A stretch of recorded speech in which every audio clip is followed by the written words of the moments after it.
Yo, what's going on, guys? So welcome back to the channel. Today we're going to be showing off Reborn Tengu once again, showing how powerful Reborn Tengu can still be in the game, obviously with Yugioh still in the game. This card is still very, very powerful, being able to go ahead and potentially get a bunch of extra monsters basically for free. As long as you happen to have the Reborn Tengu and Red Resonator, you'll be able to pull off this combo. And we are making use out of the newer Yugioh card, Pot of Disparity, in a Synchro deck, which normally you'd think, why would anyone want this in a Synchro deck? You can still pull off a combo even after Pot of Disparity is activated, getting rid of basically half of your extra deck.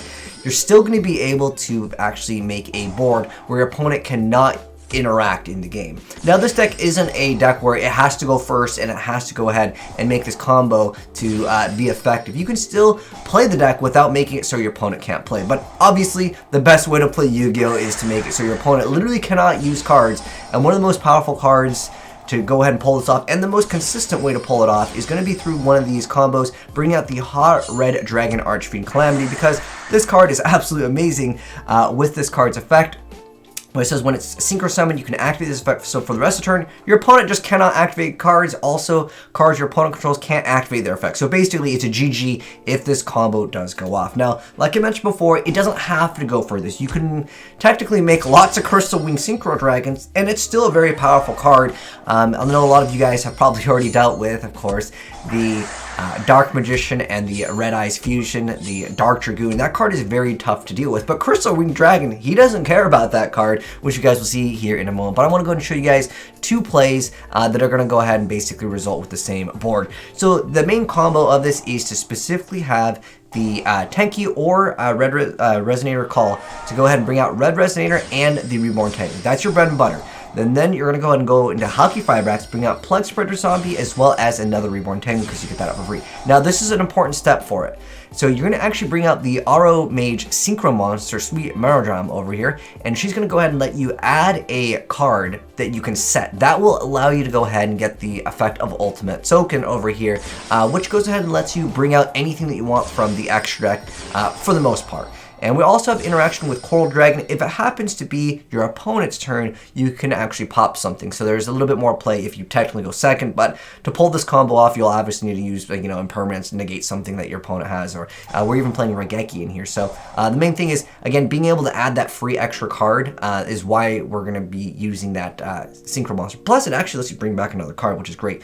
Then we're going to go ahead and see Void Ogre Dragon, so you're going to be able to negate spells, as well as, of course, those monster effects with Crystal Wing, if you want to go ahead and make that. Kind of depends on what you really negate. If you are really afraid of, say, like Lightning Storm, because you have lots of back row, as this deck will play a lot of back row because it needs to have stuff for Ultimate Token, but also cards like Imperm are just basic bread and butter cards of Yu-Gi-Oh! This day and age. But this card is excellent to go and bring back another card. But again, in the first two combos, I'm showing you guys how to make what I would consider the best play. I mean, again, the way to play Yu-Gi-Oh! This day and age is to just make it so your opponent he can't do anything, and then that's going to secure you the win the most consistent way. But I want to go and show you guys that you don't have to do this every single time, because that's a little bit boring for some people. I know some people like more interactive gameplays. While there still will be a lot of negation here, that's just kind of the way, this day and age, how majority of decks are going to be functioning.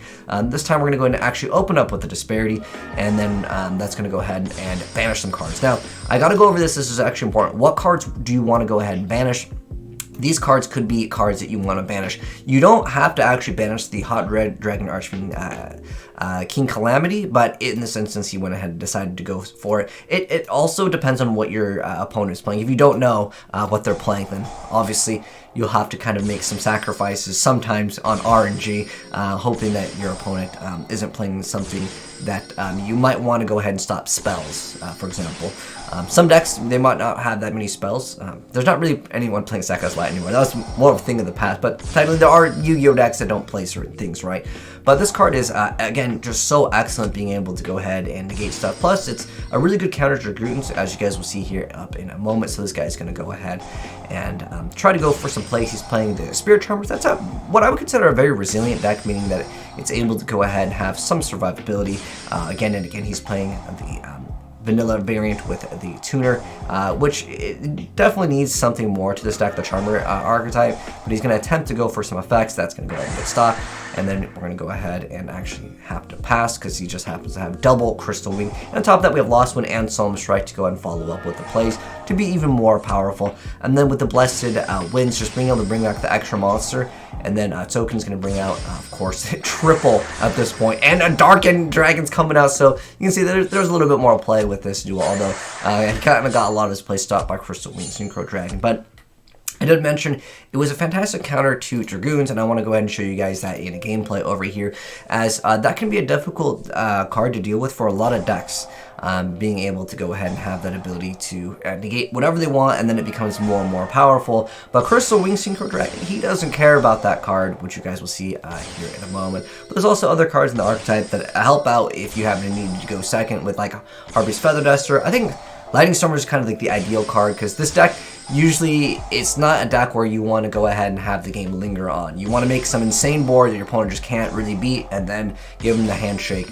But once again, Token's here. We got the Crystal Wing, we got the Blessed Winds to go ahead and bring back the extra monster that you use as a stepping stone, and then of course the Halki Firebrax will be able to go ahead and bring out the cards so you can draw more. So Crystal Wing Synchro Dragon, to kind of explain what's going on here. So Crystal Wing is able to go ahead and negate that monster's effect over here, and then as a quick effect, and then this card also gains attack equal to destroyed monster's original deck. Now that won't be applying because this card will also be immune to being able to be destroyed. So that's how this interaction is going to be actually working. He's going to go ahead and actually try to pop, but we're going to go ahead and be able to stop it with our other back row over here. We also have impermanence if we happen to maybe get rid of another card here, because obviously this card has that awesome ability where you can't target it, unfortunately. But he's going to go ahead and he can't really do anything because he can go ahead and negate the activation of it. Now, obviously, he's not going to be able to pop.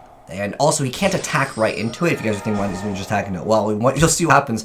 Because if this card battles an opponent's level 5 or higher monster, you get to go ahead and it gains attack equal to the current attack of the opponent's monster it's battling during that damage calculation. If he was to go ahead and, let's say, try to negate that, well, he's got 3 of them. And he's also got to avoid Ogre Dragon, the off chance that there's extra back row over there. So, unfortunately for him, not looking too spicy. But let me go and give you guys the deck profile in case any of you guys want to go ahead and play this.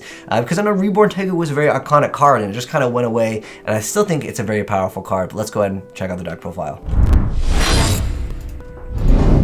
So here is the deck profile. So like I mentioned before, the most important key cards for the combo are going to be Reborn Tengu and Red Resonator. You basically have 3 copies of each, so you have 6 of them, because Resonator Call and Tenki are both searchers for whatever you need in the deck. And then you have also access to Pot of Disparity, which is again going through 6 cards. And even if you have to use this effect where it's like your opponent takes half the battle damage, when you get to make that board, if you make this, well, it doesn't really matter if you're going like, turn 1. The downside of this card does not exist where any damage your opponent takes is half. There's no like burn damage in this. Technically, Red Resonator can heal as well as part of its own archetype, but that's not what we're really here to show up. But that's the important part for the key cards to make the deck have insane consistency over here.